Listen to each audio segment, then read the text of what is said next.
Good morning class 6। आज मैं आप लोगों को एक प्रोजेक्ट देने जा रही हूँ बच्चों, जिसको कैसे बनाना है वो मैं बता रही हूँ। उसके लिए फिर मैं एक कहानी आपके लिए छोटी सी भेज रही हूँ, जिससे आपको कहानी को पहले पढ़ना है। मैं कहानी को संक्षेप में समझाऊंगी भी, उसे पढ़ना है।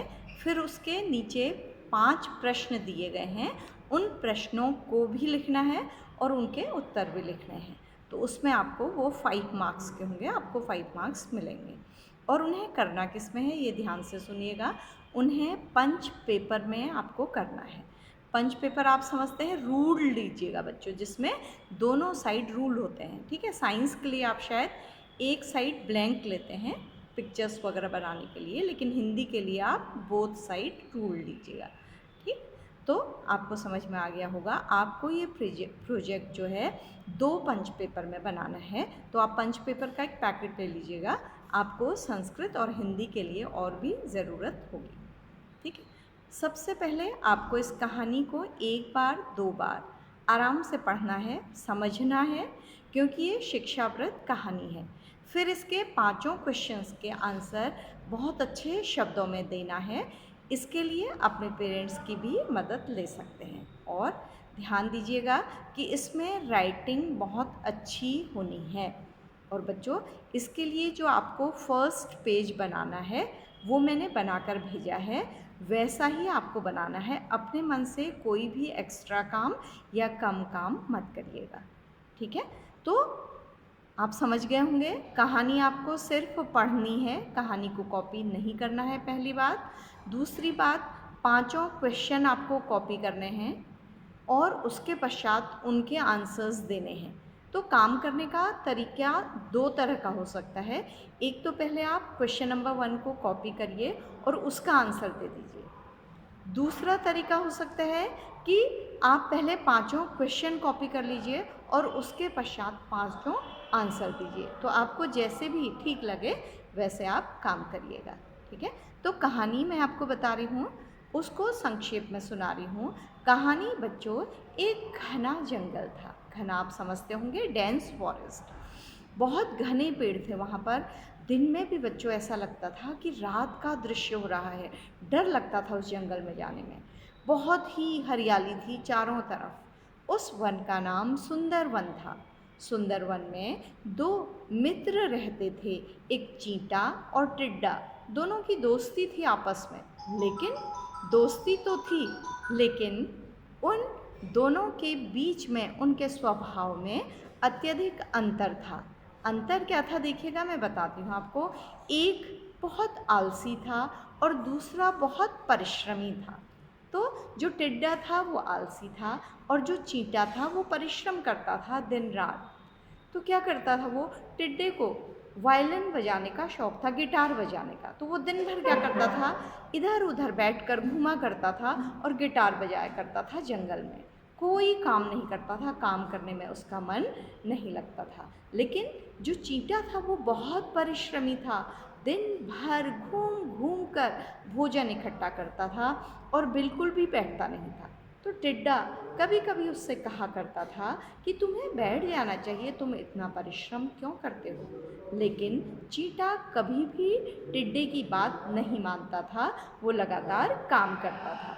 तो टिड्डे को लगता भी होगा बच्चों मन ही मन कि ये इतना काम क्यों करता है। आपने देखा होगा, हम लोगों के बीच में भी ऐसे लोग होते हैं जो दूसरे को काम करते हुए देखकर ये सोचते हैं कि ये लोग इतना काम क्यों करते हैं।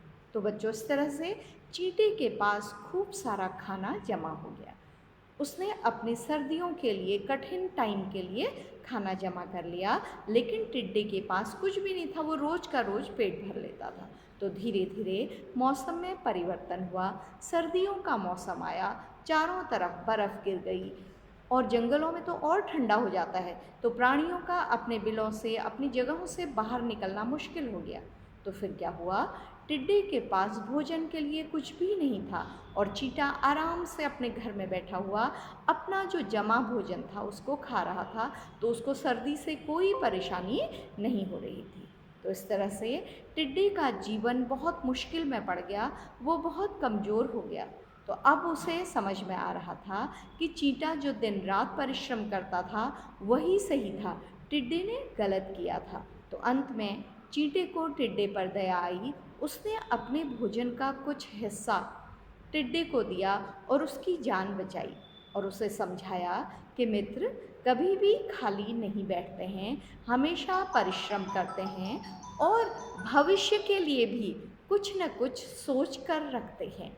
कभी भी केवल आज के लिए नहीं सोचा जाता है, भविष्य के लिए भी प्लानिंग की जाती है कि हमें आज क्या करना होगा जिससे हमारा भविष्य सुखी होगा।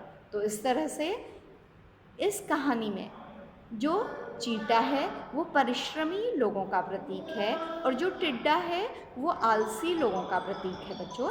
तो हमें इस कहानी से शिक्षा क्या मिलती है कि हमें हमेशा परिश्रम करना चाहिए, कभी भी अपने काम से मुंह नहीं मोड़ना चाहिए ताकि हमें भविष्य में किसी प्रकार की परेशानी ना हो। ये कहानी मैं आपको क्यों सुना रही हूँ, क्योंकि हमारे बच्चे कभी कभी आज के काम को कल पर छोड़ देते हैं और कल फिर उन्हें भाग दौड़ करनी पड़ती है, उन्हें बहुत दिक्कत होती है बच्चों। तो इस तरह से हमें हमेशा परिश्रम करना चाहिए। तो ये कहानी यहीं पर समाप्त होती है इस शिक्षा के साथ कि हमें चींटा जैसा जीवन जीना चाहिए, हमेशा परिश्रम करने वाला, टिड्डे जैसा आलसी जीवन नहीं जीना चाहिए। ठीक है, तो ये आपका प्रोजेक्ट वर्क है। आपको पंच पेपर खरीदने हैं, रूल्ड पंच पेपर खरीदने हैं, जिनमें आपको पहले पेज पर जो मैंने एक फॉर्मेट दिया है वो बनाना है, यानी कि श्रवण पर आधारित परीक्षा लिखना है। फिर अपना नाम, रोल नंबर, क्लास, सब्जेक्ट और विषय, कहानी, ठीक है। उसके पश्चात आपके मार्क्स का एक फॉर्मेट बनाया गया है वो बनाना है। दूसरे पेपर आपको क्वेश्चन और आंसर करने हैं, बिल्कुल नीट एंड क्लीन। ठीक है, आप ब्लू पेन से आंसर करिएगा और ब्लैक पेन से क्वेश्चंस कॉपी करिएगा और साफ काम करिएगा बच्चों।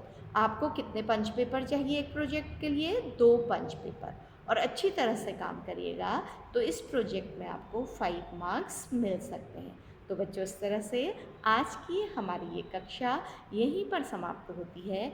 मैं कक्षा के साथ आपको कहानी फिर से भेज रही हूँ ताकि आपके उत्तर में कोई गलती ना हो।